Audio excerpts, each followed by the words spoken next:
اللجن اللجن اللجن اللجن يا مولا اللجن اللجن اللجن اللجن اللجن اللجن اللجن يا صاحب الزمان اللجن.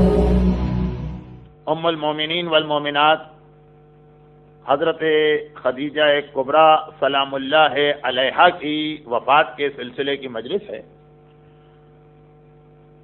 اور اسی مجلس کے لیے لاسٹ 2 days سے ہمارا ٹاپک بھی کچھ چینج ہو چکا تھا.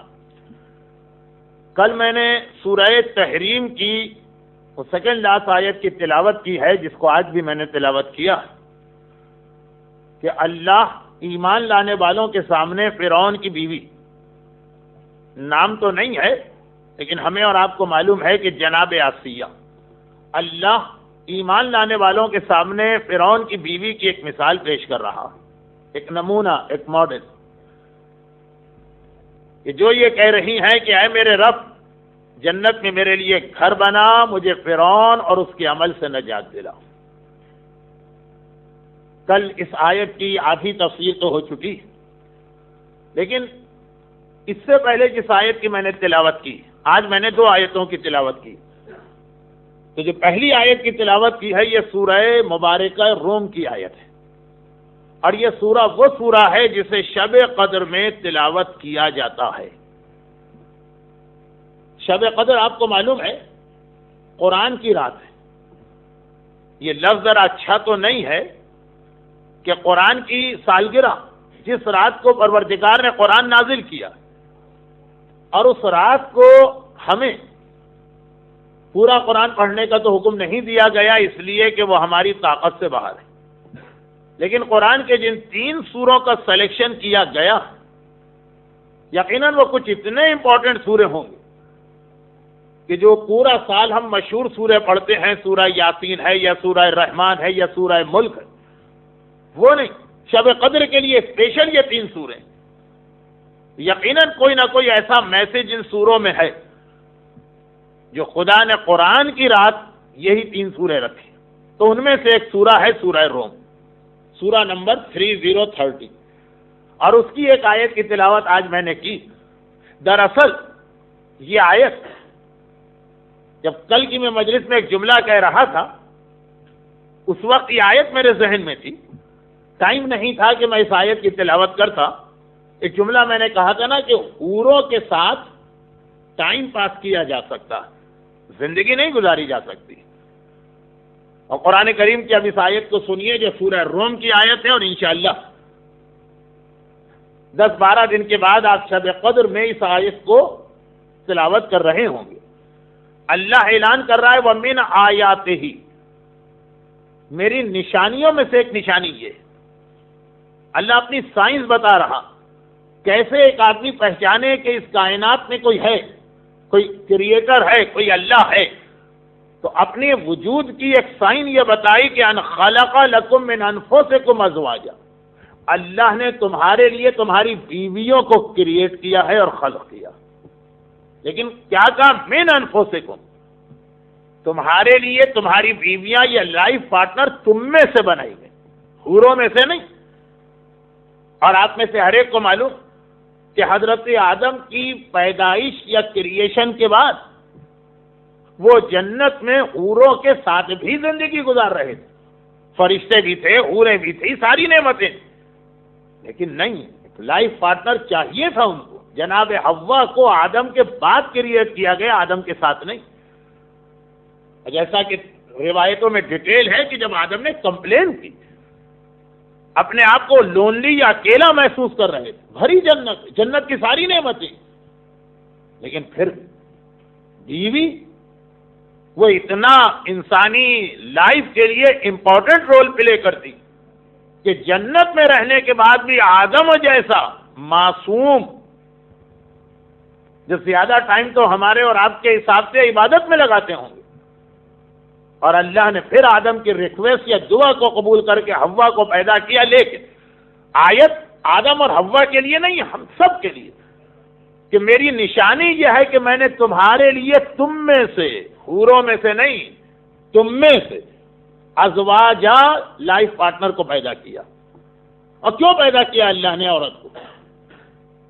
اللہ نے یہ شوہر بیوی کا رشتہ کیوں بنایا؟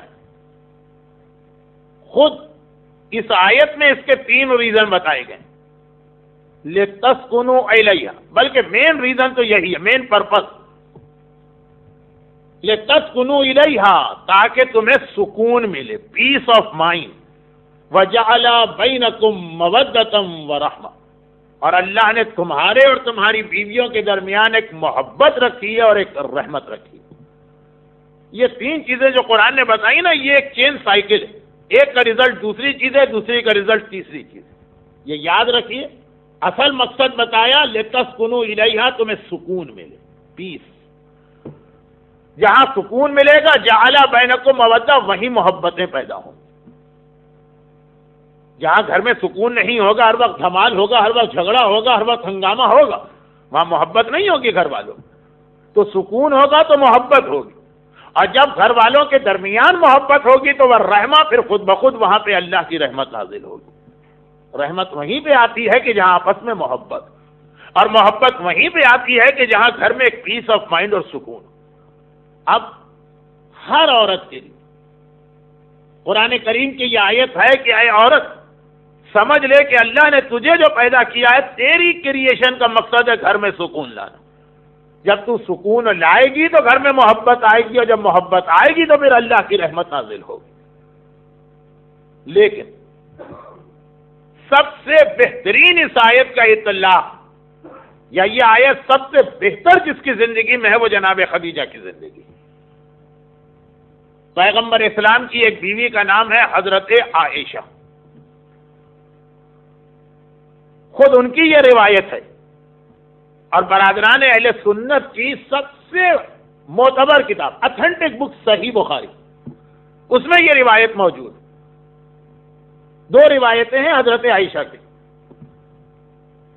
پہلی روایت یہ کہ وہ فرماتی ہیں کہ میں آج تک کسی زندہ عورت سے بھی اتنا جیلس نہیں ہوئی. کبھی مجھے کسی زندہ عورت سے بھی جلن نہیں ہوئی. عام طور پہ جو حسد ہوتا ہے، جیلسی ہوتی ہے، جلن ہوتی ہے، وہ زندہ لوگوں سے ہوتی ہے. جو مر آ گئے ان سے کیا جیلس. کہا مجھے آج تک کسی زندہ عورت سے بھی ایسی جیلسی نہیں ہوئی جیسی ایک مردہ عورت سے ہوئی تھی. کون؟ کہا خدیجہ.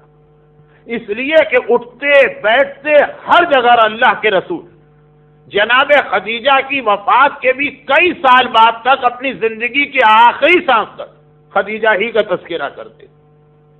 اتنا زیادہ ذکر کرتے تھے کہ مجھے جیلسی ہو گئی اس مری ہوئی عورت سے. اور اس کے بعد پھر اس روایت میں ایک آدھ ایسا سنٹینس جو حضرت عائشہ نے تو کہہ دیا، لیکن مجھے وہ ان کا سنٹینس دہرانے سے بھی شرم آ رہی کہ ایک دن رسول اللہ سے کہا بھی تھا کہ آپ کس بوڑھیا عورت کو یاد کر رہے ہیں جس کو مرے ہوئے بھی اتنے سال ہو گئے، جو بوڑھی بھی تھی. اور پیغمبر کو جلال آ گیا اور کہا کہ خدیجہ نے تو 3 ایسے احسان کیے تھے. سب سے پہلے میری تصدیق کی، ان کے ذریعے سے پروردگار نے میری نسل کو چلانے کا انتظام کیا.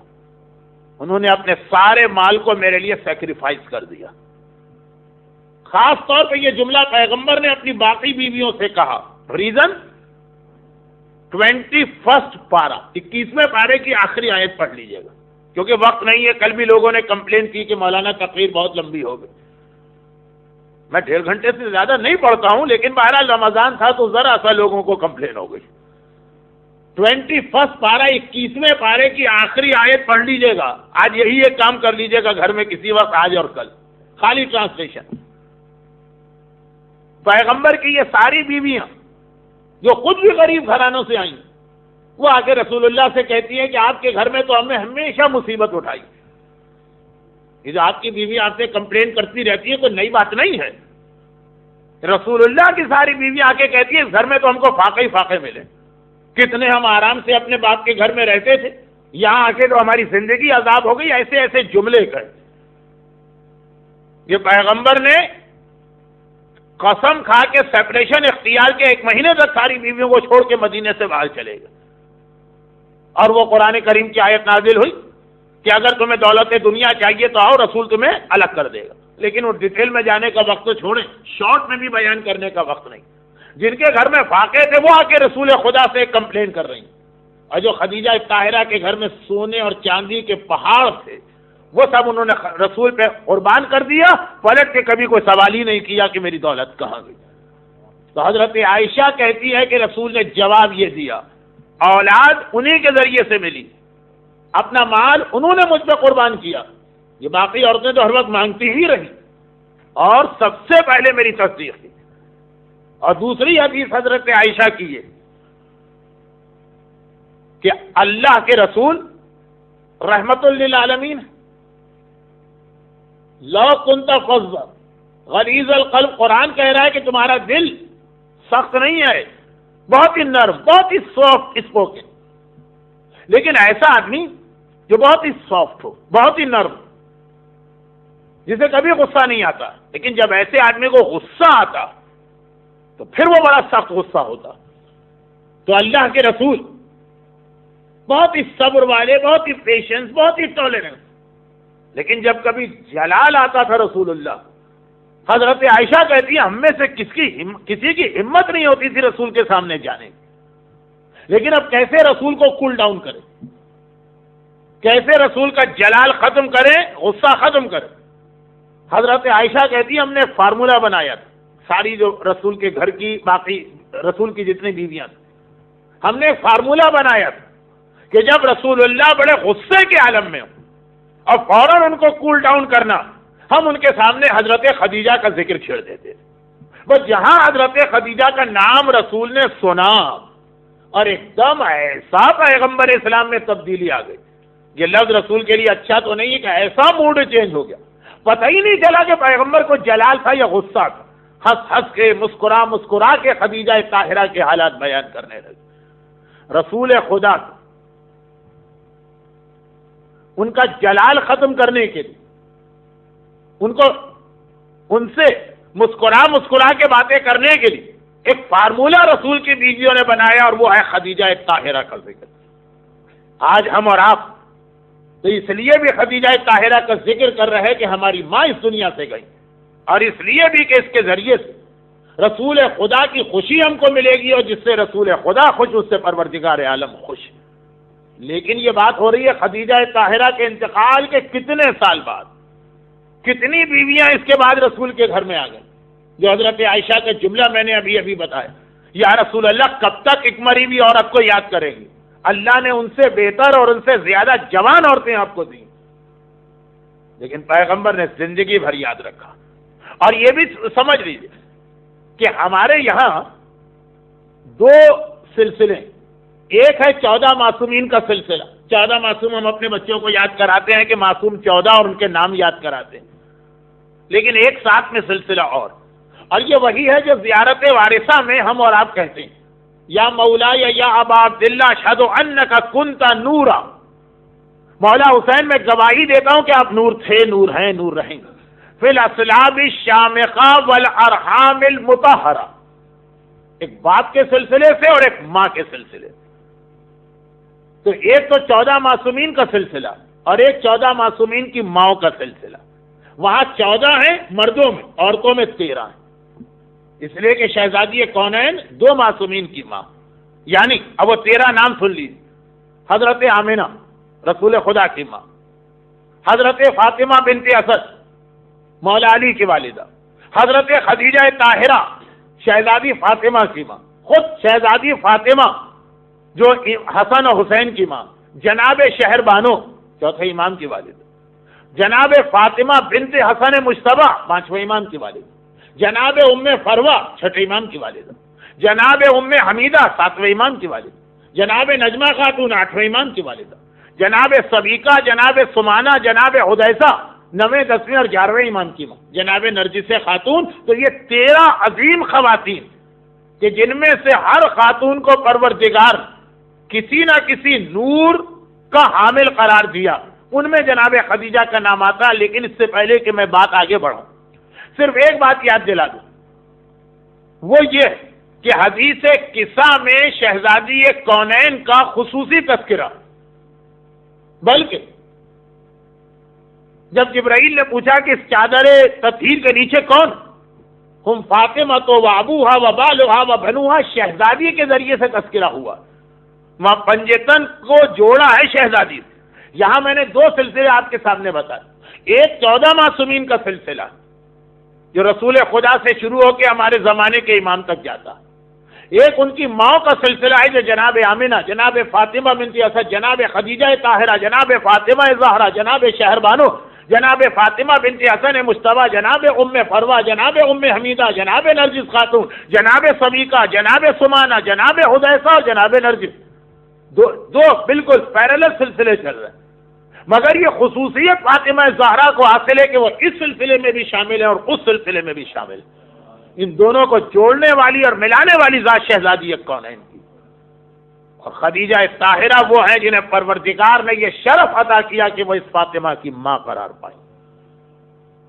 لیکن پوری مجلس خدیجہ طاہرہ پہ پڑھنے کی خواہش ہے، پھر بھی اتنے حالات اور واقعات ہیں کہ سب تو نہیں بتا سکتا۔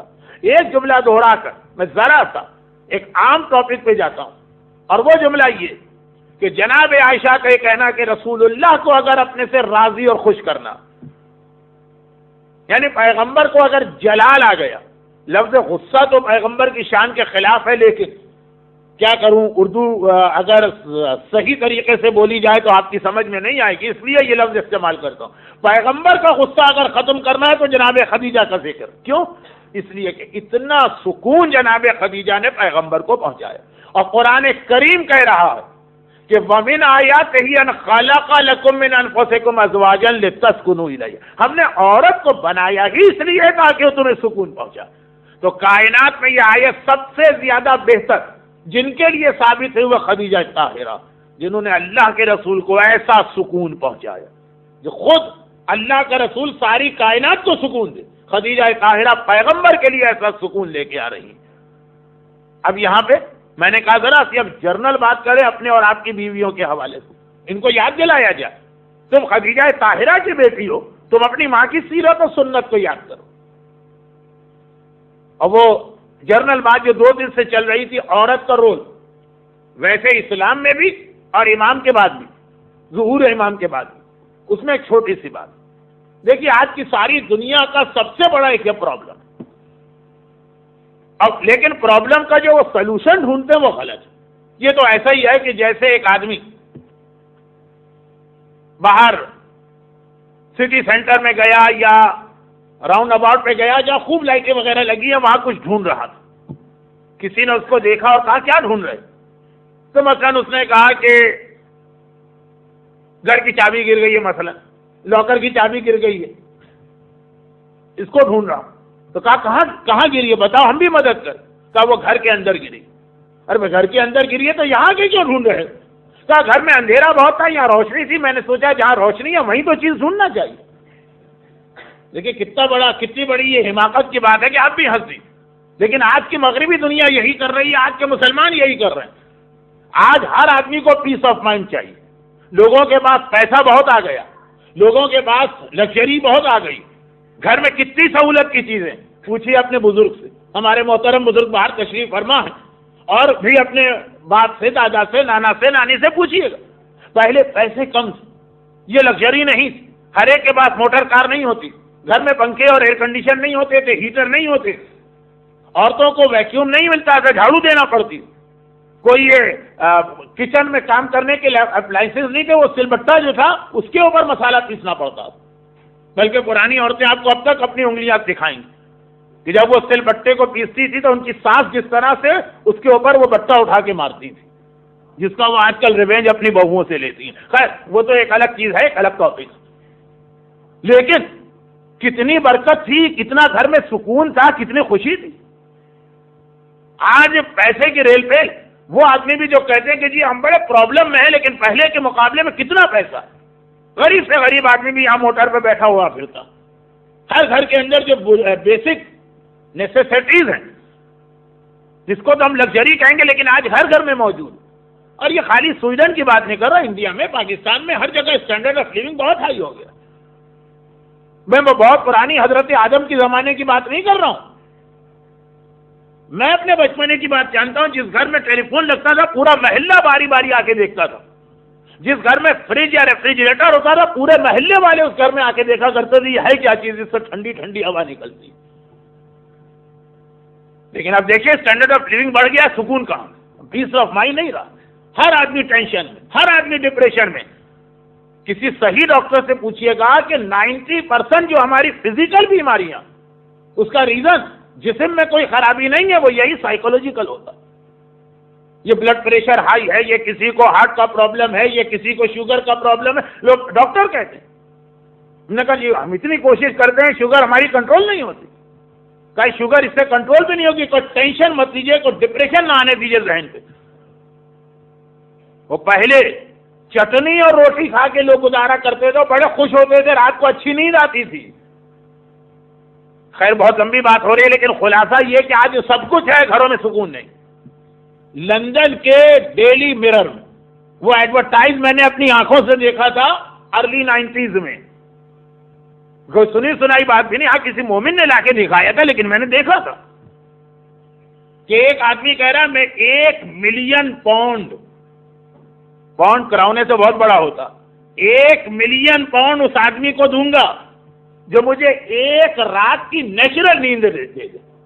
وہ سلیپنگ پل ویل گولیاں ٹیبلٹ وغیرہ نہیں، بغیر کسی گولی کے بغیر کسی دوا کے مجھے نیند آئی، ایک رات کی نیند نہیں. آج کل وہ نیند کیوں؟ اچھا آج کل یہ دنیا میں بہت سارے گناہ بڑھ گئے ہیں، وہ بھی اسی لیے بڑھے. آدمی گناہ نہیں کرنا چاہتا، اس کو پیس آف مائنڈ چاہیے، سکون. شراب، میوزک، ڈرگس، یہ ساری چیزیں وہ ہیں، آدمی کو پیس آف مائنڈ چاہیے. بلکہ تھوڑا پہلے سے سٹارٹ کریں، اپنی کمیونٹی کو بھی ملا لیں. اب یہ نعوذ باللہ شراب اور میوزک میں تو ہماری کمیونٹی ہرگز نہیں ہوگی، لیکن تھوڑا پہلے سے سٹارٹ کریں، اگرچہ وہ حرام تو نہیں ہے، یعنی اسموکنگ کو فائدہ وائدہ نہیں ہوتا. ہر ایک کو معلوم ہے کہ میں سگریٹ نہیں پی رہا ہوں، میں کراؤنے کو آگ لگا رہا ہوں، لیکن ایک سکون ملتا، یہ اس کی تلاش ہے. اب اس کا بھی کام نہیں چلتا تو آدمی جاتا ہے شرابوں میں، اس سے بھی کام. اور میوزک، یہی تو لوگ کہتے ہیں نا میوزک اس لیے کہ بس ذہن بالکل ٹینشن فری ہو جاتا، نہیں ہوتا.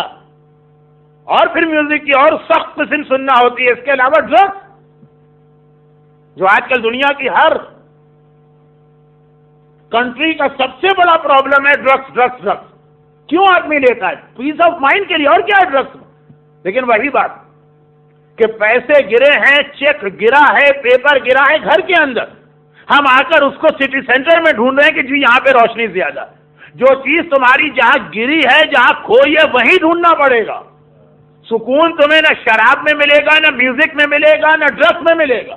پیے جاؤ، اور بڑھانا پڑے گی مقدار، اور بڑھاؤ، پھر بھی تم اتنے ہی پرابلم رہے گی. قرآن کہتا ہے سکون ملتا ہے گھر کے اندر، اور سکون لے کے آتی ہے گھر کی عورت. عورت کو تو تم نے شترے بے مہار کر دیا، عورت کو تو تم نے اتنا آزاد کر دیا، عورت کو تو تم نے اتنا مس گائیڈ کر دیا کہ ذرا ذرا سی بات سے پولیس ملا کے اپنے شوہر کو گرفتار کرا دیتی.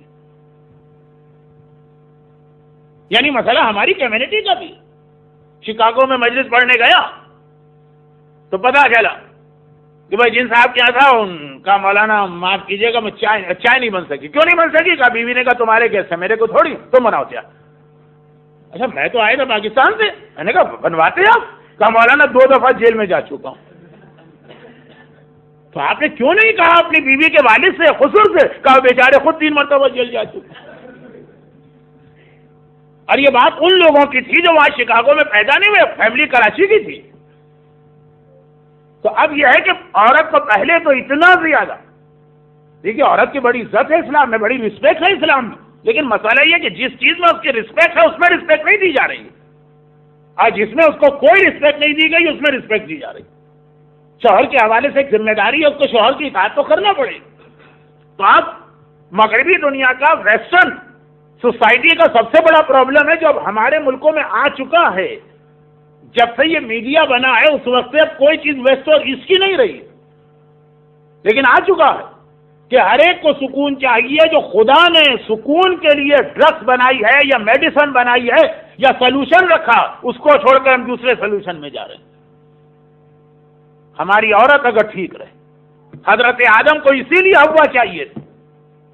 پیغمبر اسلام جیسی شخصیت نے، جنہیں کسی دنیا کے کسی سہارے کی ضرورت نہیں ہے، وہ محتاج نہیں ہے کسی کے سوائے اللہ کے، لیکن پھر بھی خدیجہ طاہرہ نے اتنا سپورٹ کیا۔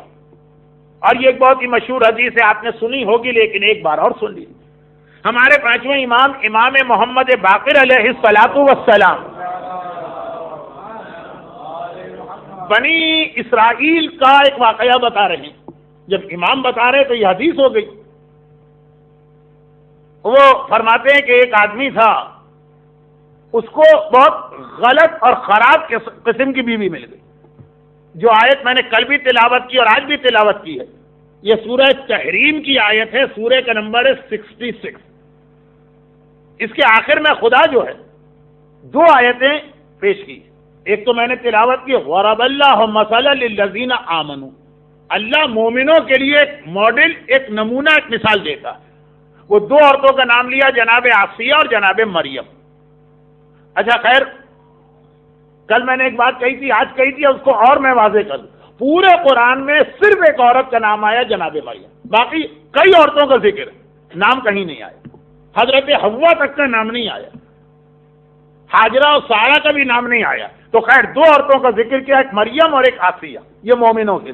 اس سے پہلے کی آیت ہے وہ ضرب اللہ مثلا للذین کفروا، اور اللہ کافروں کے لیے بھی دو ایگزامپل رکھ رہا، ایک حضرت نوح کی بیوی اور ایک حضرت لوط کی بیوی۔ اتنے بڑے نبی، بیویاں غلط ملی، بیویاں خراب ملی، خود بیوی اپنے شوہر کا مذاق اڑاتی ہے۔ تو یہ اکثر ہو جاتا ہے، اللہ روایت ہے کہ یہ ایک مومن کا ایک امتحان بھی۔ تو جس بنی اسرائیل کے آدمی کا ذکر پانچواں امام کر رہا ہے، اس کو ایسی ہی بیوی ملی، گھر اس کا جہنم بن گیا اس بیوی کی وجہ سے۔ اللہ نے اس کو پھر اولادیں بھی دی، 3 بیٹے ہوئے، لیکن چونکہ بیٹے ماں کا اثر زیادہ قبول کرتے، بیٹیاں ماں کا اثر زیادہ قبول کرتی، تو وہ بیٹے بھی ایسے گستاخ، بدتمیز۔ یہ حدیث میں ایک عورت کی سب سے بڑی خرابی یہی دو بتائی گئی۔ جب رسول اللہ معراج کے سفر پہ گئے تھے اور جنت کو بھی وزٹ کیا تھا اور جہنم کو بھی، تو واپس آنے کے بعد لوگوں نے ایک سوال کیا تھا، یا رسول اللہ جہنم میں آپ کو زیادہ کون نظر آئے، مرد کی عورتیں؟ پیغمبر کا جواب تھا عورتیں زیادہ۔ لوگوں نے پوچھا تھا وائے، بلکہ اور لوگوں نے کم پوچھا تھا، لوگیوں نے زیادہ، یعنی عورتوں نے زیادہ پوچھا، ہم زیادہ کیوں جہنم میں؟ پیغمبر نے کہا کہ میری امت کی عورت 90% عورتیں صرف 2 وجہ سے جہنم میں جاتی ہیں، یا اپنے شوہر کی نافرمانی کی وجہ سے، یا اپنی زبان پہ کنٹرول نہ کرنے کی وجہ سے۔ عورت کی زبان تیر سے زیادہ، تلوار سے زیادہ، خنجر سے زیادہ، کلاشنکوف سے زیادہ، میزائل سے زیادہ، ایٹم بم سے زیادہ دھماکہ کرنے والی ہے۔ بڑی خطرناک چیز ہوتی ہے۔ کہ سب سے بڑی بات تو یہ، جس کی زبان خراب ہوتی ہے خود اس کو ہی پتہ نہیں ہوتا، اس کو نہیں معلوم ہوتا میری زبان خراب، وہ تو بہت معصوم بن کے پوچھتا میں نے کیا ایسی بات کہہ دی۔ لیکن یہ بیوی ایسی تھی تو بیٹے بھی ایسے ہی تھے۔ اب آدمی کو پیس آف مائنڈ تو چاہیے، چنانچہ اس نے دوسری شادی کی، بڑی نیک اور پرہیزگار عورت، اور عورت کی سب سے بڑی نیکی اور پرہیزگاری اپنی زبان پہ کنٹرول کرنا۔ یاد ہوگا نا وہ جو رسول اللہ سے ایک دفعہ کسی نے پوچھا تھا، یا رسول اللہ جو ہمارا ایریا ہے وہاں 2 عورتیں رہتی ہیں، اور ہم دونوں اکثر، ہم لوگ محلے والے اکثر ڈسکس کرتے ہیں ان میں زیادہ فضیلت کس کی، ہائی اسٹیٹس کس کا؟ ایک عورت ہے بہت ہی زیادہ متقی اور پرہیزگار۔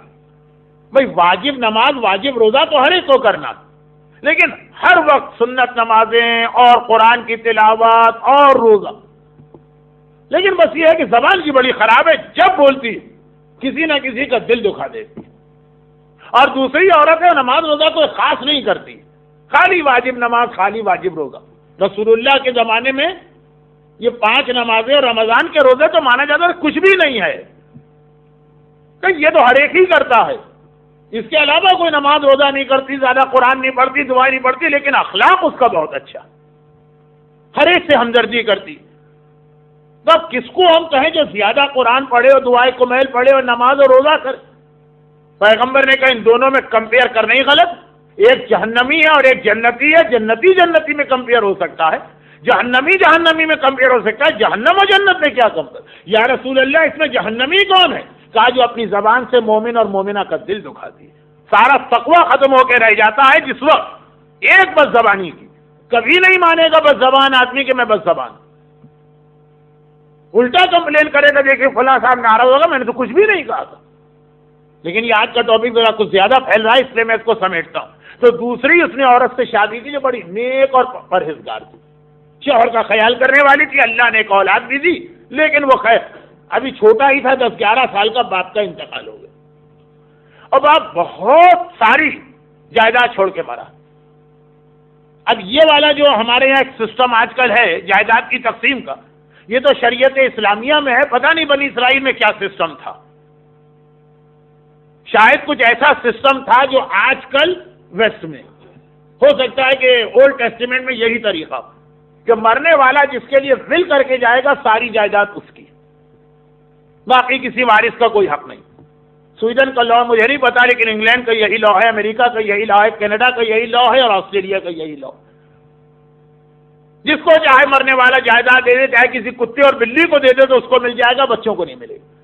تو خیر اس زمانے میں یہ قانون تھا, لیکن مرنے والا اچانک موت آ گئی, بتا نہیں سکا کہ میری جائیداد کس کی. اب جھگڑا کھڑا ہو گیا, چاروں بیٹے ہیں اس کی, ہر ایک کہہ رہا ہے کہ جائیداد مجھے ملنی چاہیے تھی. جج کے پاس یا قاضی کے پاس یہ کیس گیا. 5ویں امام کی بہت مشہور حدیث ہے. قاضی جو تھا, جج وہ بھی کیا کرے, کوئی ایویڈنس ہو, کوئی پروف ہو, کوئی ڈاکومنٹ ہو, کوئی ول ہو تو ٹھیک ہے. بھائی آج کل تو یہ ہے کہ چلے کوئی ول نہیں ہے تو یا تو سارا بیوی کو دے دیتے, بیوی نہیں ہے تو اسٹیٹ لے جاتی. اس وقت اتنا قانون نہیں تھا, کیا کرے, کسی ایک اولاد کو دینا, کس کو دینا. قاضی نے کہا کہ بھائی اکارڈنگ ٹو دا لا یہ مسئلہ حل نہیں ہو سکتا. تو پھر کیا کیا جائے؟ جب جج کہہ رہا ہے کہ یہ مسئلہ سالو نہیں ہوگا, تو اس وقت 3 بھائی اس قوم میں ایسے رہتے تھے جو بڑے عقل مند کہلاتے تھے, 3 وائس پرسن. وہ شہر سے باہر رہتے تھے عبادت کے لیے, شہر والوں کے درمیان نہیں رہتے. جو مسئلہ بھی قاضی سے یا جج سے سالو نہ ہو وہ وہاں ڈائیورٹ کیا جاتا تھا. اس نے کہا کہ بھائی یہ مسئلہ لا سے تو حل نہیں ہوگا, اب وہ لوگ اپنی عقل سے اس کو حل کریں گے, تم ان کے پاس چلے گا. 2, 4, 5, 100, 200 کراؤن کی بات نہیں تھی, 2 ملین اور 10 ملین اور 50 ملین کی بس کراؤنے کی بات تھی. گئے یہ لوگ. اچھا اب یہ تینوں بھائی جو رہتے ہیں وہ اس طرح رہتے ہیں کہ ایک پہاڑی, سب سے نیچے چھوٹا بھائی رہتا ہے, پہاڑی کے بیچ میں مڈل والا, سب سے اوپر سب سے بڑا رہتا. آپ میں سے کراچی کا تو شاید ایک آدھ کے علاوہ کوئی نہ ہو, تو کراچی سے نہیں پاکستان, ہمارے یہاں پاکستان میں بہت ہی مشہور ایک ریسلر تھے بھولو پہلوان. ان کا یہ اصول تھا کہ ان کے 2 بھائی اور تھے, کوئی ان سے پہلے فائٹ نہیں کر سکتا تھا, پہلے ان کے چھوٹے بھائی سے لڑے, اگر اس کو ہرا دے تو پھر مڈل والے کے پاس جائے, اور پھر اگر ہرا دے تو بڑے تک پہنچے گا. تو 1948 سے لے کے اپنی موت تک کوئی ان تک پہنچ ہی نہیں پایا, چھوٹے والے بھائی ہی اس کا خاتمہ کر دیتے تھے. تو اب یہاں ان لوگوں نے سسٹم بنائے تھے, بڑا بھائی سب سے ایجنٹ, کہا بھائی پہلے جو کیس لے کر آؤ سب سے چھوٹے بھائی سے پوچھ لو, وہ اس کو سالو کر دے گا. لیکن جو اس سے بھی سالو نہ ہو تو پھر آگے چلو, بیچ کی پہاڑی پہ جاؤ مڈل والے کے پاس. تو خیر اب یہ لوگ گئے سب سے پہلے چھوٹے کے پاس, جو بالکل پہاڑی کے نیچے مکان بنا کے رہتا. گئے, دیکھا کہ ایک بہت ہی بوڑھا آدمی. اچھا جو ایک ذہن میں کنسپٹ آتا ہے نا, تبادر ذہنی, عقل مند آدمی, بہت ہی وائس پرسن, وہ آتا بھی ایسے ہی کہ بہت ہی بزرگ, سیزن, تجربے کار, سر و داڑھی کے بال بھی سفید ہے, چہرے پہ وہ رنکلز بھی پڑی ہیں, کمر بھی جھکی. عقل مند آدمی, دانشمند آدمی, وائس پرسن ایسا ہی ہوتا. بچے کچوں کو تو نہیں بنا سکتے, چنانچہ دیکھا اس کو, ٹھیک ہے, اس سے کہا یہ پرابلم. تھوڑی دیر سوچا, اس کے بعد وہ بھی چکرا گیا, کہا کہ نہ کوئی پروف, نہ کوئی ایویڈنس, نہ کوئی وٹنس, نہ کوئی ڈاکومنٹ, نہ کوئی بل, میرے پاس علم غیب تو نہیں ہے, یہ سولوشن مس تو نہیں ہو سکتا. اب جاؤ, جو مجھ سے بڑے بھائی, یہ لوگ چڑھے. وہ بہت اونچی پہاڑی نہیں تھی, جیسے کل میں کہہ رہا تھا کہ صفا مروہ کے نام سے نہ سمجھے کہ بہت اونچی پہاڑی, دکھائے 12 چھوٹی موٹی پہاڑی. ابھی گئے تو مڈل میں نیچے والے بھائی سے ذرا بڑا والا بھائی, بیچ والا, اردو میں جسے منجھلا کہیں گے, وہ نظر آیا. اس کے سامنے جا کے اپنا مسئلہ رکھا, لیکن اس کو دیکھ کے ذرا حیران ہو گئے. وہ ایج میں بڑا ہے لیکن جسمانی اعتبار سے، فزیکل فٹنس کے اعتبار سے، ہیلتھ کے اعتبار سے چھوٹے سے زیادہ جوان نظر آ رہا ہے. اس کے سر و داڑھی کے بال بھی پورے سفید نہیں، آدھے سفید آدھے کالے ہیں، چہرے پہ جھریاں بھی نہیں ہیں، کمر بھی اتنی نہیں جھکی. خیر پہلے تو اپنا سولوشن چاہیے کہ یہ کیس کو سالو کیجیے. اس نے تھوڑی دیر سوچا کہ میں کیسے سالو کروں، میرے پاس علم غیب نہیں ہے. جاؤ میرے بڑے بھائی کے پاس. پہلی دفعہ ایسا پرابلم آیا کہ بڑے تک جانا پڑے گا لوگوں پر. وہاں جا کے تو انتہائی حیران ہو گئے. جو سب سے بڑا بھائی ہے تو سب سے ایجڈ ہونا چاہیے نا، بڈھا بالکل، وہ بالکل ہیلتھی اور جوان لگ رہا ہے. یعنی نیچے والا بھائی اگر 60 کا تھا، اوپر بیچ والا 80 کا تھا، یہ 100 کا تھا، یہ 100 کا تھا، 25 سال کا لگ رہا. اب اس کو دیکھ کے اتنا حیران. وہ امام کی حدیث ہے، 5ویں امام کی، بہار میں بھی ہے. بنو اطام ان 3 بھائیوں کا نام تھا. تو اب اس کو دیکھ کے اپنا پرابلم بھول گئے کہ ہمارا پرابلم بعد میں، پہلے آپ اپنا پرابلم بتائیے. کہیں ہم سے سننے میں تو دھوکہ نہیں ہوا، آپ سب سے چھوٹے ہیں اور نیچے والا سب سے بڑا. کہا نہیں تم نے صحیح سنا، سب سے چھوٹا وہ نیچے والا، میں سب سے بڑا ہوں. تو پھر یہ کیا کہ آپ بالکل جوان لگ رہے ہیں، وہ بالکل بڈھا پھونس لگ رہا ہے. کہا یہ ایج کی وجہ سے نہیں، ہماری بیویوں کی وجہ سے. اسے بڑی ہی خراب بیوی ملی ہے ہر وقت. یعنی جو 2 بہت مشہور پروورب ہے نا، وہ اس کی بیوی کے بارے میں غلط ہو گئے. ایک پروورب ہے کہ جو کتے بھونکتے ہیں وہ کاٹتے نہیں، وہ بھونکتی بھی تھی اور کاٹتی بھی تھی. اور ایک پروورب ہے کہ جو بادل گرجتے ہیں وہ برستے نہیں، وہ گرجتی بھی تھی اور برستی بھی تھی. غرض یہ کہ 24 گھنٹے اس نے اپنے بھائی کی زندگی کو جہنم بنا دیا. وہ جوانی میں بوڑھا ہو گئے. اور جو بیچ والا بھائی ہے، اس کی بیوی بھی بیچ والی. ایک دن خوش ہو گئی، اگلے دن ناراض ہو گئی، پھر خوش ہو گئی، پھر ناراض ہو گئی. ایک دن آپ کے لیے پڈنگ بنا کے آ رہی ہے، اگلے دن جوتوں سے تبادلہ ہو رہی ہے. بھائی اس طرح سے نرم گرم چل رہا ہے معاملہ.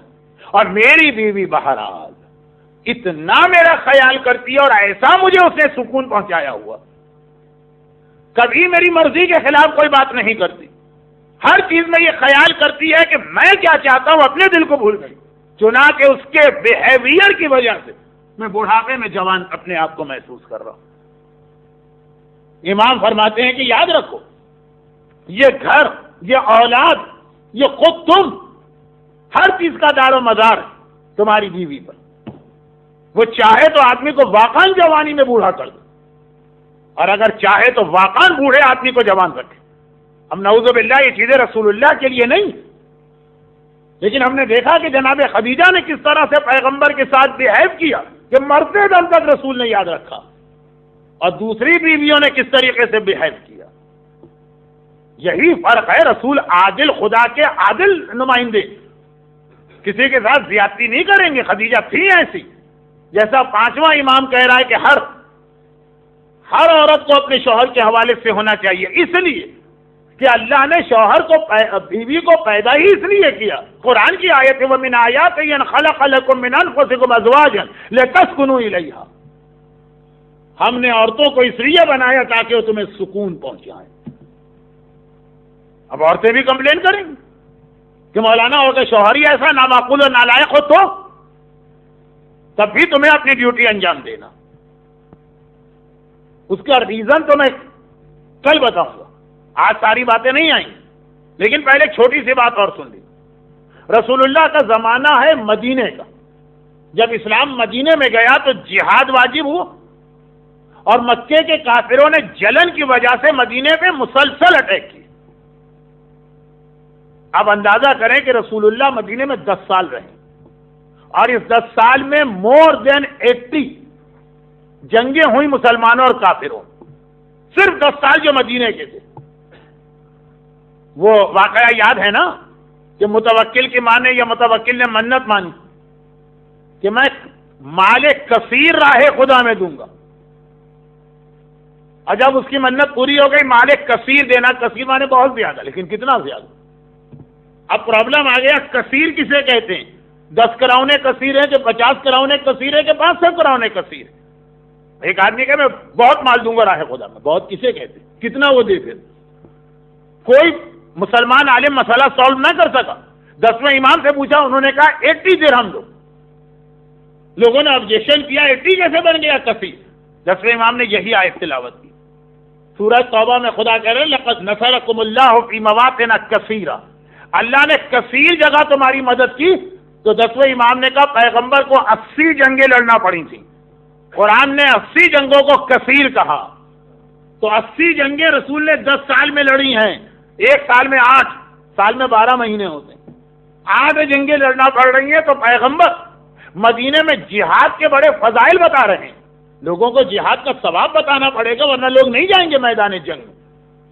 اتنا زیادہ جہاد کے فضائل بتائے کہ ایک دن عورتوں نے کمپلین کر دی۔ اب عورتوں کی ہمت تو نہیں ہوئی رسول کے پاس آ کے فیس ٹو فیس کمپلین کی۔ ایک عورت اسما کھڑی ہو گئی، یہ وہ اسما نہیں ہے جو اسما بنت امیس کے نام سے آپ سنتے ہیں، ایک اور اسما، وہ آئی مدینے کی مسجد، سارا مردوں کا مجمع تھا لیکن پیغمبر کے پاس گئے، کہا یا رسول اللہ آج میں اپنا کوئی پرابلم لے کے نہیں آئی، آج میں ریپریزنٹیٹو بن کے آئی ہوں پورے مدینے کی عورتوں کی، ہم عورتوں میں ایک مسئلہ ڈسکس ہو رہا لیکن عورتیں شرما رہی ہیں آپ سے بات کرتے ہوئے۔ میں نے کہا شرم کی کیا بات، مسئلہ شرعی ہے، پوچھو جا کے رسول سے۔ تو انہوں نے کہا تم ہی جا کے پوچھو، میں آ گئی۔ اور مسئلہ یہ کہ اللہ مردوں کے لیے بھی عورتوں کے لیے بھی، قرآن مردوں کے لیے بھی عورتوں کے لیے بھی، آپ مردوں کے رسول بھی ہیں عورتوں کے رسول بھی ہیں، عبادتیں مردوں کے لیے بھی عورتوں کے لیے بھی، قرآن دونوں کے لیے، نماز دونوں کے لیے، کلمہ دونوں کے لیے، روزہ دونوں کے لیے، جہاد جس کا آپ اتنا ثواب بتا رہے، راہ خدا میں جہاد کا اتنا ثواب ہے، جب کوئی عورت جانا چاہتی ہے آپ اس کو روک دیتے کہ نہیں عورتیں نہیں جا سکتی میدان۔ یا رسول اللہ یہ کچھ ناانصافی نہیں ہے کہ جو زیادہ ثواب والی عبادت ہے وہ خالی مردوں کو دے دی؟ پیغمبر مسکرا، پورے مجمع کو دیکھا، سارے مرد تھے، کہا تم نے آج تک کسی مرد کو بھی اتنی اچھی بات کرتے سنا؟ اور اس کے بعد کہا کہ آئے اسما میں نے یہ نہیں کہا ہے کہ جہاد عورتوں کے لیے نہیں، میں نے کہا میدان میں عورتوں کو نہیں جانا، جہاد تو عورتوں کے لیے بھی۔ اسما نے کہا تو یا رسول اللہ عورتوں کے لیے کیا جہاد؟ کہا کہ جہاد المرء حسن التبعل، 4 لفظ آئے اس حدیث میں۔ جہاد تو آپ جانتے ہیں، مرا تو کل آپ نے سنا، مروا پہاڑی کو مروا کیوں کہتے ہیں؟ مرا مانے عورت، حسن مانے اچھا، تبعل یہ وہ جو آتا ہے ہم فاطمہ تو ابوہا و بعلھا، بعال عربی میں کہتے ہیں شوہر کو۔ جہاد المرء حسن التبعل، عورت کا جہاد یہ ہے کہ وہ اپنے شوہر کے ساتھ اچھا سلوک کرے، اپنے گھر کو اچھا بنا کے رکھے۔ آج ٹیوزڈے اتنے سارے مومنین آئے ہیں کہ میرے خیال میں 90% جماعت آج موجود، میری مجلس سننے نہیں آئے مجھے معلوم، اپنی ماں کی وفات کی مجلس میں آئے، لیکن نیکسٹ ٹیوزڈے کو جنگ بدر کی رات ہے، میں پہلے بھی بتا چکا ہوں، جنگ بدر اتنی بڑی لڑائی سی رمضان میں ہوئی، پیغمبر کہتے ہیں عورت کا جہاد ہے شوہر کے ساتھ اچھا سلوک کرے، اپنے گھر کو پیس آف ایک لینڈ آف پیس بنائے، جنت بنائے اپنے گھر کو، یہ عورت کا جہاد ہے۔ یعنی مرد کو جو ثواب بدر میں جا کے ملتا ہے، احد میں جا کے ملتا ہے، خندق میں جا کے ملتا ہے، خیبر میں جا کے ملتا ہے، وہی ثواب عورت کو اپنے گھر میں بیٹھ کے ملے گا اگر گھر کو اچھا بنا لے۔ لیکن جب مرد بدر اور احد و خندق و خیبر میں جائے گا تو جہاد کرے گا، تو جہاد میں اس کو کرنا کیا ہے؟ نہ گلاب جامن ملیں گے، نہ لڈو ملیں گے، نہ پیسٹری ملے گی، نہ گاجر کا حلوہ ملے گا، تیر ہے، تلوار ہے، دشمن کے زخم ہیں، دشمن کی طرف سے پرابلم ہے، بھوک ہے، پیاس ہے، یہ ساری سیکریفائس دے گا تو جہاد کا ثواب ملے گا نا۔ عورت گھر کو اچھا بنائے، ہو سکتا ہے اس میں اس کو اپنے شوہر یا گھر والوں کے ایسے تانے سننا پڑے کہ تیر جیسے، تلوار جیسے، بھوک جیسا، پیاس جیسا امتحان دینا پڑے، تو جب بدر و احد کا ثواب لینا ہے تو اس کی سیکریفائس بھی دینا۔ تو پیغمبر نے فرما دیا کہ عورت کا جہاد یہ ہے، تو جس طرح مردوں کو میدان میں جا کے اتنا ثواب ملتا کہ مر گئے تب بھی شہید بن کے جنت ملی، زندہ آئے تب بھی غازی بن کے جنت ملی، مجاہد راہ خدا کی جنت یقینی ہے۔ ان اللہ اشتری من المؤمنین بانفسہم واموالہم بان لہم الجنہ، اللہ نے جنت کی پرائس رکھی ہے جہاد، جنت کی پرائس، جنت فری میں نہیں مل رہی ہے، پرائس ہے، قرآن کہہ رہا ہے سورہ توبہ، وہ ہے جہاد۔ مرد کا جہاد ہے میدان میں جاؤ، عورت کا جہاد شوہر اگر برا بھی ہو، اگر برا بھی ہو تو جہاں تک ہو سکے اس کے ساتھ ساتھ رہنا۔ رکھا ہوگا اسلام نے طلاق کو، لیکن بالکل آخر میں ہے طلاق، ذرا سی بات پہ طلاق نہیں ہے، یہ تو غیروں کا، اہل سنت کا مسئلہ ہے جو پتہ نہیں کیسے ہم میں آ گیا، وہاں نمک تیز ہو گیا تو طلاق۔ روٹی ٹھنڈی ہو گئی تو طلاق. لاسٹ ایئر میں پاکستان میں رمضان کر رہا تھا، جو پاکستان کا ایک ٹیلی ویژن چینل ہے جیو نہیں ہے، وہ اصل میں مرو مار رہا ہے ہم لوگوں کو، اس میں گانے اور بیہودہ فلمیں، اس کے علاوہ کچھ نہیں. لیکن خیر جیو اور مرو پہ تو ہم اس وقت بات کریں گے جب دجال کی سیکنڈ ٹیکنیک آئے گی سامنے.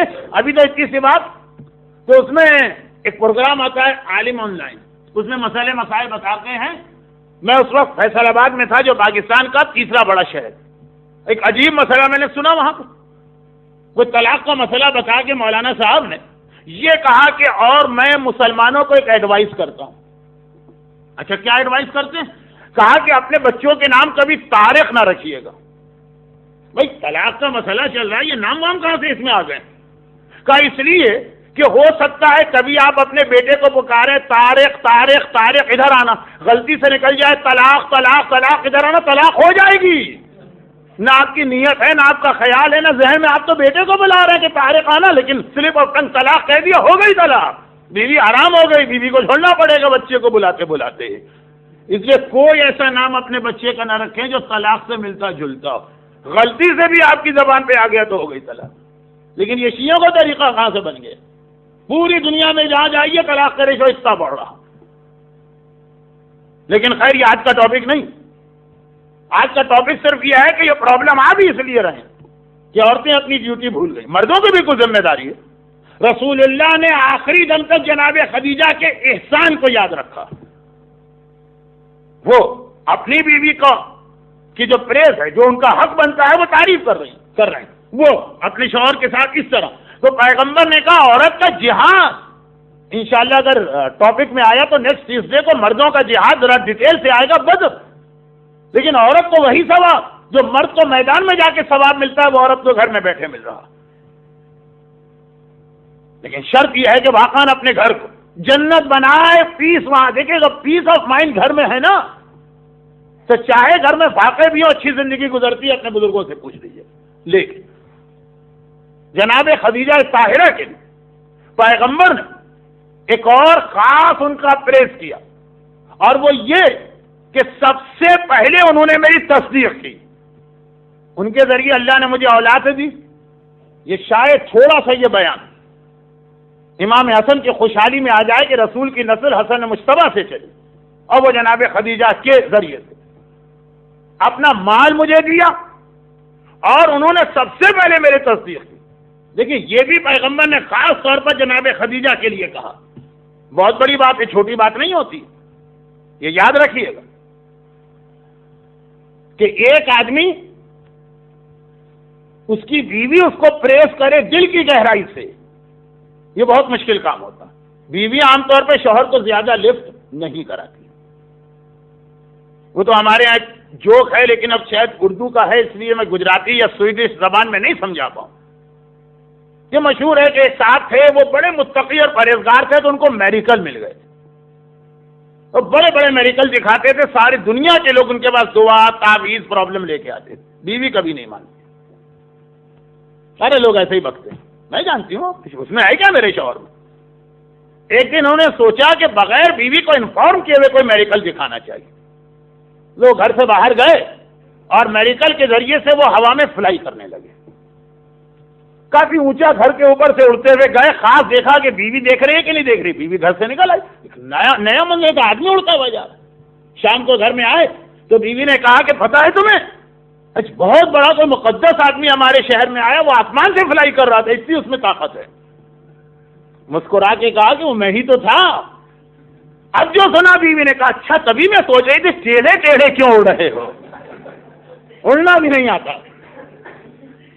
بہت بڑی بات ہوتی. اور اس کا ایک ریزن بھی ہے. اگر بیویاں اپنے شوہر کو لفٹ نہیں کراتی تو ریزن بھی ہے. ریزن جو ہمارے بعض ذاکرین بڑی اچھی ایک ایگزامپل دیتے. ریزن یہ ہے کہ دیکھیے ہر آدمی جب پبلک کے سامنے آتا ہے نا تو یہ وہ ایکچوئل آدمی نہیں ہے. وہ اپنے آپ کو چینج کر کے میک اپ کر کے آیا، کپڑے وپڑے آپ پہن کے آئے، یہاں پہ آپ کچھ اور. پھر جب آپ اپنے ایسے دوستوں کے بیچ میں بیٹھیں گے کہ جن سے بہت اچھے تعلقات نہیں لیکن دوستی ہے، بزرگ نہیں ہوئے، کوئی بڑا نہیں ہوا، بچے نہیں ہوئے، تو تھوڑا سا پھر آپ کے جوک، مسخری، ہنسی مذاق ہوں گے، گویا آپ اپنے چہرے پر سے ایک پردہ ہٹا دیں۔ بہت ہی فرینک دوستوں کے پاس جائیں گے، یہ گالم گلوچ سے بات ہوتی ہے، وہاں پہ آپ اور کھولیں گے، لیکن پھر بھی کچھ نہ کچھ اپنے آپ کو چھپائیں گے۔ بیوی 24 گھنٹے گھر میں رہتی، اس کے سامنے تو ایک شخص کی ساری چیزیں، ساری حرکتیں، ساری عادتیں۔ ایک ایگزامپل ہمارے علماء دیتے ہیں، بڑی اچھی مثال ہے، میں اپنے حوالے سے کہہ دوں۔ فرض کیجئے کہ میں نے ایک مجلس پڑھی نماز کے بارے میں، اور بہت ہی ماسٹر پیس مجلس ہو گئی۔ مجلسیں میری ویسے کچھ نہیں ہوتی عام طور پہ، لیکن کبھی ہو گئی اتفاق سے، فرض کیجیے، جس کو اردو میں کہتے ہیں تکا لگ گیا، یا انگلش میں کہتے ہیں فلوک میں۔ بہت اچھی مجلس، اور مجلس ممبر پڑھ کے ممبر سے اترا تو حجت الاسلام مولانا مقبول احمد صاحب جیسے متقی پرہیزگار علماء جو بچوں کے ساتھ، چھوٹوں کے ساتھ شفقت کرتے ہیں، انہوں نے کہا بھائی بہت اچھی مجلس پڑھی۔ جوانوں نے کہا کہ مولانا آج آپ نے ہم کو جھنجھوڑ کے رکھ دیا، ایسی آیتیں، ایسی حدیثیں سنائیں کہ بس آج سے ہم نماز پڑھیں گے۔ چھوٹے بچوں نے بھی کہا کہ ایک ایک چیز سمجھ میں آ رہی ہے، اب ہماری سمجھ میں آئے نماز کیا ہے۔ غرض یہ کہ ممبر سے لے کے گھر جانے تک جو مل رہا ہے وہ تعریف کر رہا ہے نماز کی، مجلس کی، بڑی اچھی مجلس ہو گئی۔ آیتیں بھی بہت ہی مناسب، جو پوائنٹ کہنا چاہ رہا ہوں اسی والی آیت ہے، حدیثوں کا سلیکشن بھی بہت اچھا، واقعات بھی، اسٹائل بھی، ہر چیز بہت اچھی۔ گھر میں پہنچا تو ادھر بیوی بھی آئیں گھر مجلس سن کے، میں نے ان سے پوچھ لیا کہ بھائی کیسی رہی مجلس؟ کہا بھائی آپ مجلس پڑھ رہے تھے اور میں پوری مجلس میں رومال یا دوپٹہ منہ میں رکھ کے اپنی ہنسی روک رہی تھی۔ ہاں سب لوگ جو تھے وہ قرآن کی آیتوں اور حدیثوں سے اتنے متاثر، لوگوں کو رونا آ رہا تھا جہنم کے واقعات سن کر، آپ کی ہنسی نہیں رک رہی تھی۔ کہا کہ ہاں آپ اتنے زور و شور سے پڑھ رہے تھے نماز اور نماز اور نماز، اور مجھے یاد آ رہا تھا میں صبح کے وقت اٹھاتی تھی، فجر کا وقت ہو گیا نماز پڑھو، اب ہوں کر کے کروٹ بدل کے سو جایا کرتے۔ اس کو ہنسی آئے گی کہ نہیں آئے گی کہ جو ممبر سے صبح کی نماز میں مجمع کو ہلا کے رکھ رہا، وہ خود اپنی نماز قضا کر رہا؟ کیونکہ بیویاں سب چیزیں جانتی، ان کو معلوم ہے نا آدمی کیسے گھر میں اپنے آپ کو چھپا۔ اسی لیے قرآن نے کہا شوہر بیوی کے لیے لباس ہے، وہ ہن لباس لکم، وہ تمہارے لیے لباس ہے۔ آدمی اپنا جسم سب سے چھپا سکتا ہے، لباس سے تو نہیں چھپائے گا۔ اس لیے بیویاں آسانی سے نہیں مانتی ہیں شوہر کی عظمت کو۔ عزت بچانے کے لیے چاہے مجمع میں بھی کبھی تعریف کر دے، لیکن حقیقت تو پتا ہے نا۔ مگر یہ ہمارے رسول ہیں جن کا جو کیریکٹر پبلک کے سامنے تھا وہی کیریکٹر گھر کے اندر تھا، کہ جب آ کر خدیجہ طاہرہ کے سامنے پیغام اسلام پیش کیا، ایک منٹ کے لیے نہ سوچا نہ ہیزیٹیٹ کیا، فوراً کلمہ اسلام پڑھ لیا کہ آج تک میں نے آپ کے کردار میں کوئی کمی اور خرابی نہیں پائی۔ یہ پیغمبر کی عظمت ہے کہ ایک کیریکٹر ہے گھر کے اندر گھر کے باہر، اور یہ خدیجہ طاہرہ کی عظمت ہے کیونکہ جو بعد کی بیویاں آئی تھیں انہوں نے جس طرح سے رسول اللہ پر، جیسے میں نے ایک مثال شروع میں دی کہ یہ کہہ رہی ہیں کہ آپ کے گھر میں ہمیں صرف مصیبت ہوئی ہے، فاقے ملے، کچھ نہیں ملا، اور ایک تو بیوی نے ایسی بدتمیزی کی رسول اللہ کہ ان کے باپ نے اتنے زور سے ان کے تماچا مارا کہ سرخ تھیں اور سرخ ہو گئی۔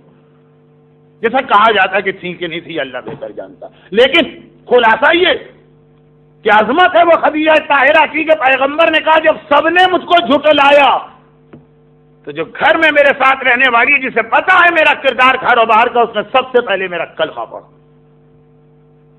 اور ذرا سوچئے جناب خدیجہ طاہرہ کے لیے 2 جملے کہوں اور آج کی مجلس ختم۔ آج بھی میری اپولوجی کے 5-7 منٹ میں نے زیادہ لے لیے کیونکہ آج کی رات اتنی بڑی رات ہے۔ وہ یہ کہ جب جناب خدیجہ طاہرہ کی رسول اللہ سے شادی ہوئی تھی تو جو ان کا بزنس کاروان تھا، جو ان کا سامان تجارت تھا، 70,000 اونٹ، اس زمانے کا ایک اونٹ جیسے آج کا کوئی ٹرک یا ٹرالر، کون سی دنیا کی اتنی بڑی آج کمپنی ہے کہ 70,000 ٹرالر پہ اس کا سامان جاتا؟ 1400 سال پہلے دنیا کتنی چھوٹی تھی، دولت کتنی کم تھی، خدیجہ طاہرہ کا سامان 70,000 اونٹوں کے اوپر سامان تجارت جایا کرتا تھا۔ پوری روایت مرحوم مولانا کرار صاحب نے ملکۃ العرب نامی کتاب میں لکھی۔ اور دوسری بات یہ کہ ایک دن، یہ اونلی 1 انسٹنس ہے، مدینے میں مکے میں قحط پڑا تھا، یہ اسلام سے پہلے کی بات ہے، کافر مشرک بت پرست، پیغمبر گھر میں پریشان آ، خدیجہ طاہرہ نے گھبرا کے پوچھا آپ پریشان کیوں؟ ایک اچھی بھی خود تو کیا پریشان کرے گی، باہر بھی اس کا شوہر پریشان ہو برداشت نہیں کرے گی۔ پیغمبر نے کہا پرابلم یہ ہے کہ مکے میں لوگ اس وقت فاقے کر رہے ہیں، یہ کافر ہیں، بت پرست ہیں، مشرک ہیں، میرا دل چاہتا ہے ان کی ہیلپ کروں۔ خدیجہ طاہرہ نے کہا تو یا رسول اللہ میرا مال کس لیے؟ جو میرا مال ہے وہ آپ کے لیے ہے۔ اسی وقت اپنے غلام کو بلائے، یہ افریقہ کا غلام تھا، آپ کی میجورٹی تو افریقہ سے آئی ہے نا۔ 6 فٹ یعنی 2-2.5 میٹر تو لمبا تھا یہ غلام، اتنا سونا اور چاندی لا کے رکھا کہ وہ غلام اس کے پیچھے چھپ گیا، نظر نہیں آ رہا۔ کہا کہ یا رسول اللہ اس وقت گھر میں اتنا ہی کچھ ہے، لے جائیے جہاں آپ کا دل چاہے خرچ کریں۔ ہماری عورتیں کبھی کمپلین کرنے سے ان کو فرصت نہیں ملتی، جتنا بھی آپ دیں گے کم۔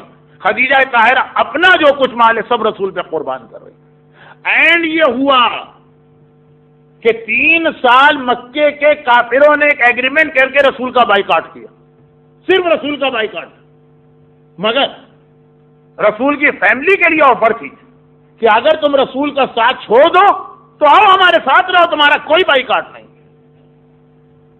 خدیجہ طاہرہ کو اسپیشل آفر تھی، کیونکہ خدیجہ طاہرہ تو عربوں کے حساب سے رسول کے ٹرائب کی بھی نہیں تھی، یہ بنی ہاشم نہیں تھی۔ کہا خدیجہ تمہارا اور رسول کا کیا تعلق، تم اگر آ جاؤ مکے میں رہو، تمہارے لیے ہر فیسلٹی۔ خدیجہ طاہرہ نے کہا کہ تمہاری ساری فیسلٹیز چھوڑ کر میں رسول کے پاس جا رہی ہوں، جہاں پہ 3 سال کھانے اور پانی کی بھی شارٹیج۔ مکے والوں نے کہا تھا نہ کوئی رسول کے ہاتھ کوئی چیز بیچے گا، نہ خریدے گا، نہ کوئی ڈیلنگ کرے گا۔ صرف سال میں 2 موقع آتے تھے، رجب کا عمرہ اور ذی الحجہ کا حج، جب مکے کے باہر کے لوگ آتے تھے مکے، ان سے تھوڑا بہت کچھ بزنس ڈیلنگ ہو جاتی تھی، صرف 2 مرتبہ، پھر پورا سال فاقے۔ 3 سال اس زحمت میں گزرے۔ آپ 1 مہینے کے رمضان کے ان روزوں میں جس میں 12 گھنٹے اگر فاقہ کرتے ہیں تو کتنے اچھے کھانے شام کو کھاتے ہیں، اس میں جو ہے حالت خراب ہو جاتی ہے۔ لوگ پوچھتے ہیں کہ مولانا آپ کتنے دن باقی بچے ہیں؟ نہیں، یہ تو پوچھتے بھی نہیں، تو خود ہی چیک کرتے رہتے ہیں۔ 29 رمضان کو پوچھتے ہیں کہیں چاند ہو گیا؟ صرف 1 مہینے کا فاقہ 3 سال، اور وہ عورت جو اتنی مالدار تھی، فاقے والے گھر سے آتی اور فاقے کرتی تو کوئی بات نہیں تھی، جو اتنی مالدار تھی۔ آخر میں پرابلم بھی یہی ہوا کہ آخری جو ویک تھا اس میں اتنا زیادہ بھوک کا پرابلم بڑھا کہ ایک پلانٹ کو کھود کر خدیجہ طاہرہ نے اس کو نکالا تھا، اس کے اندر نیچے روٹ میں کچھ زہر تھا، وہ استعمال کیا، وہ زہر خدیجہ طاہرہ کے جسم میں گردش کرنے لگا، اور پھر وہی وہ واقعہ ہوا کہ جو ایگریمنٹ لکھا تھا وہ دیمک نے کھا لیا تھا۔ یہ لوگ واپس آئے، جیسے ہی مکے واپس آئے 2 مہینے کے اندر رسول کے اوپر یہ دونوں ٹریجڈیز ہوئی۔ پہلے 26 رجب کو حضرت ابو طالب کا انتقال ہوا، اور پھر 1 مہینے اور 15 دن 1.5 مہینے کے بعد 9 رمضان کا روزہ ختم ہو گیا۔ اس وقت تک روزے واجب نہیں ہوئے تھے۔ 9 رمضان کی ڈیٹ ختم ہوئی، آج رات کے آخر میں جناب خدیجہ کا انتقال ہوا۔ ذرا سوچئے، رسول اللہ نے حضرت خدیجہ کا ایسا ماتم کیا کہ پورا 1 سال پیغمبر سوگ کرتے رہے۔ آج تک ہسٹری میں نام ہے عام الحزن، پورا 1 سال جس میں غم کیا گیا اور سوگ کیا گیا۔ مسلمان کہتے ہیں نا یہ سوگ کہاں سے آ گیا؟ ارے رسول 1 سال مسلسل اپنے چچا ابو طالب اور اپنی اس بیوی کی جو ہماری اور آپ کی ماں خدیجہ طاہرہ، ان کی عزاداری قائم کی 1 سال پورا۔ وہ آج ہی کی رات، فاطمہ زہرا پیدا ہو چکی تھی اور ایج فقط 5 سال کی تھی۔ اب یہاں پہ میں مسائل میں ایک ایسی روایت پڑھ رہا ہوں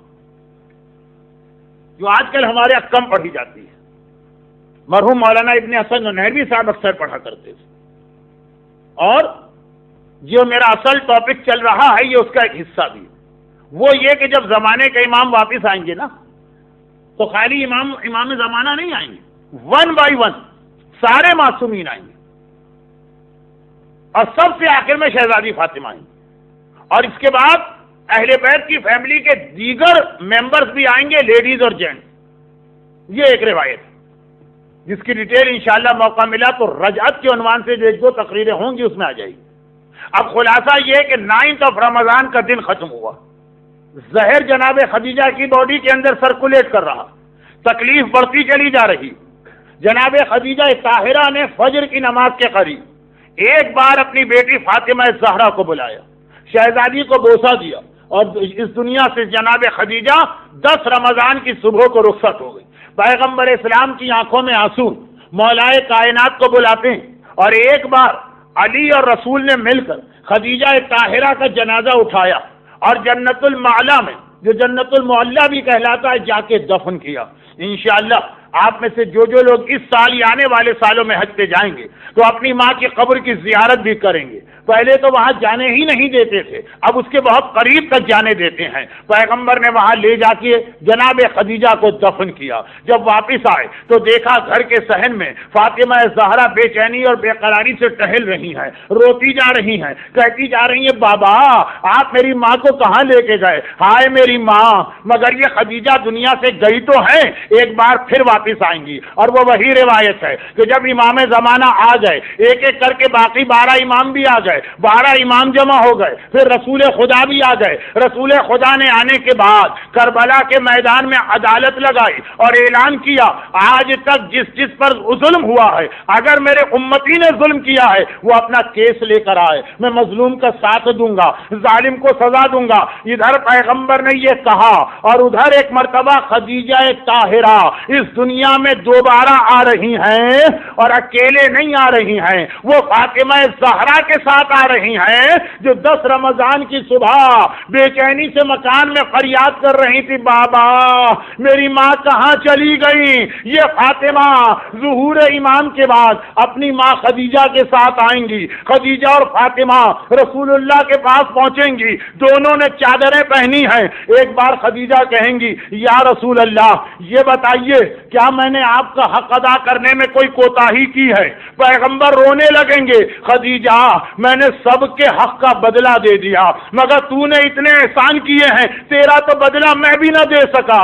کہا کہ یا رسول اللہ یہ بتائیے کہ کیا میں نے آپ کی امت کا حق ادا کرنے میں کوئی کمی کی ہے جو میرے بیٹے اور بیٹیاں ہیں؟ پیغمبر کہیں گے، خدیجہ آج تک کسی ماں نے اپنی اولاد کا وہ خیال نہ رکھا جو تو نے میری امت کا خیال رکھا۔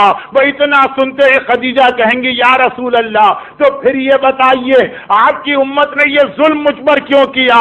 اور یہ کہہ کر اپنی گود سے چادر ہٹائیں گی۔ خدیجہ کی گود میں ان کے نواسے محسن کا لاشا، ہائے وہ محسن جو دنیا میں آ بھی نہ سکا، ماں کے پیٹ میں تھا اور شہید کیا گیا۔ خدیجہ محسن کے لاشے کو پیش کریں گی، یا رسول اللہ کیا میرے احسانات اور میری سروسز کا یہی بدلہ؟ میرا نواسا شہید کیا گیا۔ راوی نے امام سے ایک سوال کیا، کہا مولا ایک بات سمجھ میں نہیں آئی، آپ نے کہا تھا کہ فاطمہ بھی آ رہی ہیں تو محسن تو فاطمہ کی گود میں ہونا چاہیے، بیٹے کو لے کے ماں کو آنا چاہیے۔ امام فرماتے نہیں، محسن کو لے کے خدیجہ اس لیے آئی کہ فاطمہ کی گود خالی نہیں ہے۔ ادھر خدیجہ کی فریاد ختم ہوئی، ادھر فاطمہ نے گود سے چادر ہٹائی، وہاں اصغر کا ننھا سا لاشا ہے۔ بابا اور ذرا مجھے بھی دیکھ لیجئے، میری ماں خدیجہ کے احسانات کا بدلہ وہ محسن کا لاشا یا اصغر کا لاشا۔ اجرکم اللہ، پروردگارا تیرا ویسے ہی وعدہ کہ ماں کے وسیلے سے مانگی جانے والی دعا بہت جلد قبول ہوتی۔ آج تو اس ماں کا تذکرہ ہے جو ہر مومن اور مومنہ کی ماں، خدیجہ طاہرہ کے اور ان کی اولاد کے مصائب کا واسطہ جو لوگ آج کی مجلس میں خاص طور پر انہیں ہر مصیبت و پریشانی سے محفوظ فرما، اور دنیا بھر میں جہاں جہاں صاحبان ایمان خصوصاً لبنان و عراق و افغانستان و پاکستان کے مظلوم شیعان حیدر کرار اور محبان فاطمہ اور اولاد فاطمہ کو دشمنوں کے ہر شر سے محفوظ فرما۔ صف اعضاء پر بیٹھ کر جس مومن یا مومنہ نے آنسو بہائے خدا بندہ ان کی ساری حاجتیں پوری فرما۔ ہمارے تمام مرحومین جو لوگ آج کی مجلس میں ہیں ان کے خاندان کے مرحومین کی مغفرت فرما، اور ان مظالم کے انتقام کے لیے خدیجہ ہی کے فرزند معصومین کے وارث اپنی آخری حجت امام زمانہ